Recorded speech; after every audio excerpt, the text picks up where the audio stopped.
মেঘভাঙা বৃষ্টিতে নতুন বিপদ উত্তর সিকিমে। জল বাড়ছে তিস্তায়, প্লাবিত একাধিক এলাকা, আটকে বহু পর্যটকরা। বৃষ্টি ধসে বিপর্যস্ত উত্তর সিকিমে নতুন বিপদ ডেকে আনলো মেঘভাঙা বৃষ্টি। শনিবার রাতে মেঘভাঙা বৃষ্টির জেরে বড় বিপর্যয়ের মুখে পড়ে উত্তর সিকিমের মাঙ্গান জেলা। বৃষ্টিতে ফিদাং গ্রামের পাশাপাশি নতুন করে প্লাবিত হয়েছে একাধিক এলাকা, সেই সাথে নতুন করে জল বাড়তে শুরু করেছে তিস্তায়। পরিস্থিতি যা, তাতে আজ যদি নতুন করে অতি ভারী বৃষ্টি হয় তবে সিংথাম শহরও জলমগ্ন হতে পারে। শুক্রবার রাতে প্রবল বর্ষণে একাধিক রাস্তায় ধস নেমেছে। শনিবার রাতের বৃষ্টিতে পরিস্থিতি যেন আরো ভয়াবহ হয়ে উঠেছে। একাধিক জায়গা বিদ্যুৎ পরিষেবা থেকে বিচ্ছিন্ন, দুদিন ধরে নেই মোবাইল ফোনের নেটওয়ার্ক। ফলে লাচেন এবং লাচুংয়ে আটকে পড়া পর্যটকদের আত্মীয় পরিজনরা চরম উৎকণ্ঠায় রয়েছেন।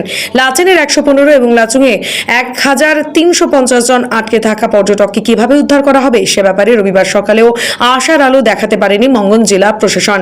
রাস্তা মেরামত না হলে যে উদ্ধার অসম্ভব তা মনে করিয়ে দিচ্ছেন প্রশাসনিক কর্তারা। কিন্তু রাস্তা মেরামতির কাজ শুরুর জন্য বৃষ্টি থামা প্রয়োজন, কিন্তু সেটা আর হচ্ছে কোথায়? সব মিলিয়ে বিপর্যস্ত সিকিম।